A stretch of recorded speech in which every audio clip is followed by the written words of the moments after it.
Hi, this is Giriraj प्रसाद एक और important question के साथ।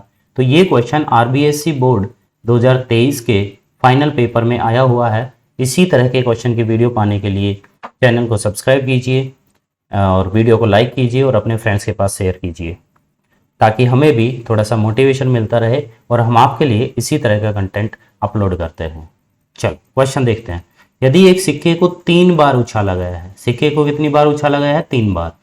ई तीसरी उछाल पर चित्त की बात कर रहा है। एफ बोल रहा है पहली दोनों उछालों पर चित्त है, तो ई बाई एफ निकालना है हमको।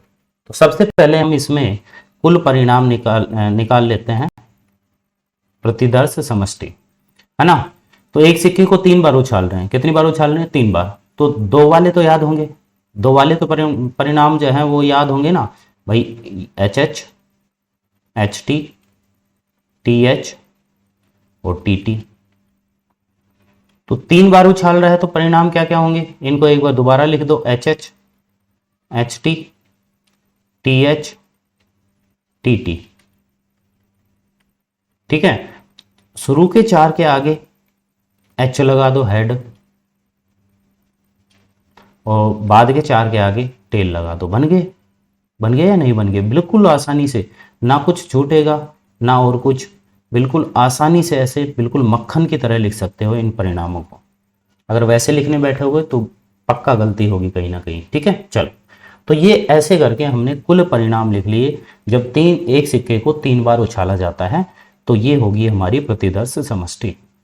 अब ई में क्या बोला है? ई में क्या बोला है हमको? तीसरी उछाल पर चित्त। ठीक है, तीसरी उछाल पर चित्त, चित्त का मतलब हेड, एच आना चाहिए तीसरी पर। तो एक तो ये रहा हमारा शुरू का परिणाम, एच एच एच, तीसरे में एच आ रहा है।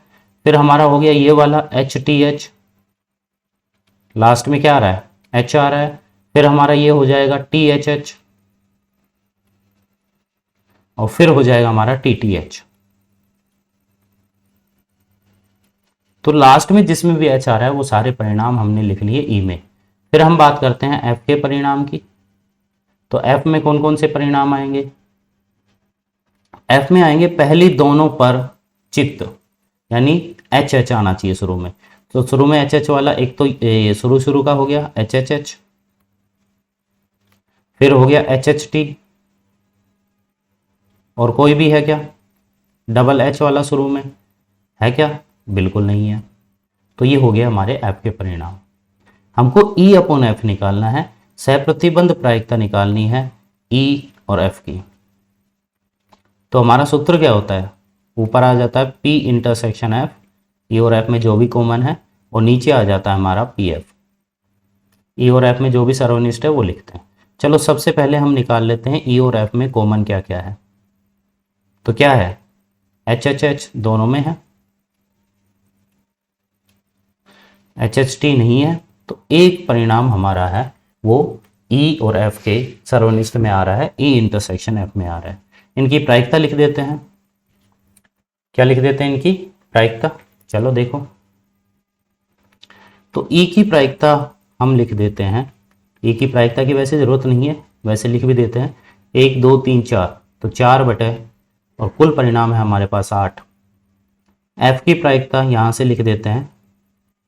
एफ में कितने परिणाम है? 2, 2 बटे 8। और ई इंटरसेक्शन एफ, ई और एफ के सर्वनिष्ठ की प्रायिकता लिख देते हैं हम 1 बटे 8। बस अब कुछ नहीं, सूत्र में मान रख दो। ई इंटरसेक्शन एफ का मान क्या है? 1 बटे 8, और पी एफ का मान कितना है? 2 बटे 8। कैंसिल मत करना शुरू में, है ना। तो यहाँ पे आसानी हो जाएगी। तो हमारा आंसर आ गया 1 बटे 2। तो कौन सा ऑप्शन हो जाएगा? Option B. बहुत ही अच्छा इंपॉर्टेंट क्वेश्चन था। इसी तरह के क्वेश्चन की वीडियो पाने के लिए चैनल को सब्सक्राइब जरूर कीजिए, वीडियो को लाइक कीजिए और अपने फ्रेंड्स के पास शेयर कीजिए। Thank you very much.